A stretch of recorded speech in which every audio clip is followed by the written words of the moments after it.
فَإِن لَمْ تَفْعَلُوا، پھر اگر تم نہ کر سکو، کیا نہ کر سکو، اس جیسی کوئی صورت بنانے کا کام، وَلَن تَفْعَلُوا، اور ساتھ ہی فرما دیا ہرگز کر بھی نہ سکو گے۔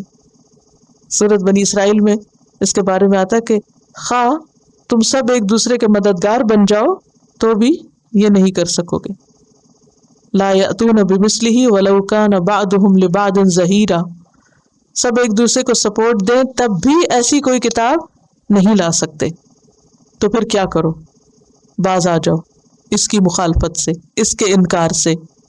فاتقوا النار، آگ سے ڈرو، آگ سے ڈرو، کون سی آگ؟ جہنم کی آگ، التی، وہ جو، وقودھا، اس کا ایندھن، فیول، الناس، لوگ ہیں، والحجارہ، اور پتھر۔ وہ آگ جلائی جائے گی، بھڑکائی جائے گی کس سے؟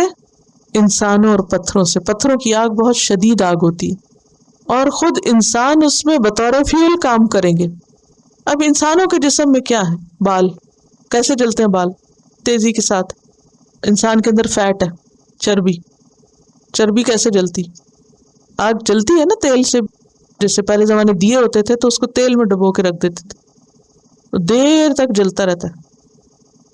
تو فیول کیا ہے؟ وہ تیل ہوتا ہے نا، فیول۔ اب بھی کیا، آپ کی گاڑیاں کس سے چلتی ہیں؟ تیل سے۔ تو انسان کے جسم کے اندر فیٹ بھی ہے، بال بھی ہے، پھر کیا؟ ہڈیاں، ہڈیوں میں کیا ہوتی ہے؟ کیلشیم، چونا، اور چونے سے حرارت نکلتی۔ کبھی آپ نے چونا را شکل میں دیکھا ہو؟ آپ اس پہ پانی ڈالیں تو کیا ہوتا ہے؟ اس کے اندر سے جیسے آگ نکل رہی ہوتی ہے، اتنی حرارت نکلتی ہے، بعض اوقات کئی ہزار سینٹی گریڈ تک اس کا ٹیمپریچر چلا جاتا ہے۔ پھر اسی طرح انسانی جسم میں فاسفورس ہوتی ہے۔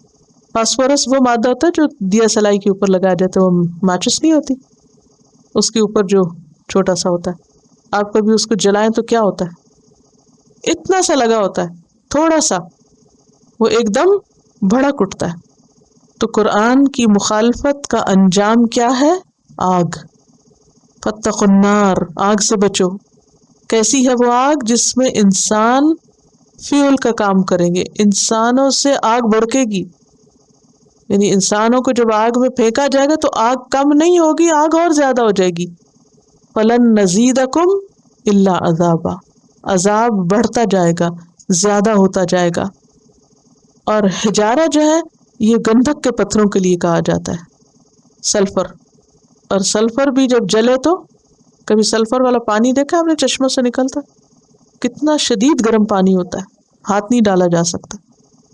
تو وہ پتھر جو خوب بھڑکیں گے اور اوپر سے انسان بھی بھڑکیں گے۔ آپ سوچے تھوڑی دیر کے لیے اگر آگ پہ ہاتھ نہیں رکھ سکتے تو اس کے اندر جلنا تو کیا، اور جل کے جسم سے شعلے اگر نکل رہے ہوں کیا عالم ہوگا۔ اعدت للکافرین، وہ تیار کی جا چکی کافروں کے لیے جو توحید اور رسالت کا انکار کرتے ہوں۔ تو یہ جو آیات ہیں یہ دراصل ایک طرف اللہ سبحانہ وتعالیٰ کی وحدانیت کے اوپر لا الہ الا اللہ کا سبق دیتے ہیں کہ صرف اللہ کو الہ مانو، اور دوسری طرف محمد صلی اللہ علیہ وسلم کو رسول مانو۔ اور محمد صلی اللہ علیہ وسلم رسول تھے یا نہیں، اس کے لیے گواہی اس دور میں بھی قرآن تھا، اور آج بھی کیا ہے؟ قرآن۔ اور یہ یاد رکھیے کہ ایمان اور کفر کے بیچ میں آج معیار کون ہے؟ محمد الرسول اللہ۔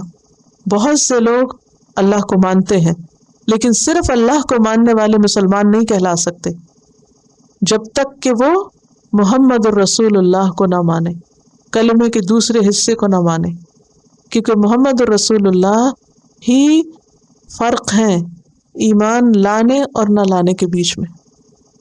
تو آپ پر ایمان بے حد ضروری ہے۔ اللہ تعالیٰ کی عبادت کے لیے دلیل کیا دی گئی کہ اللہ کون ہے؟ جس نے تمہیں بنایا، تمہارا رزق اتارا، آسمان زمین بنایا، وہ ہے اللہ تمہارا معبود۔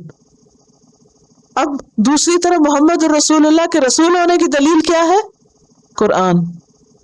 سورۃ یاسین کے شروع میں آتا ہے یاسین والقرآن الحکیم انک لمن المرسلین، قسم ہے قرآن حکیم کی آپ رسولوں میں سے ہیں۔ اور قسم گواہی کے لیے ہوتی ہے، قرآن گواہ ہے، حکمت والا قرآن، کہ آپ دراصل بھیجے ہوئے ہیں، اللہ نے آپ کو بھیجا۔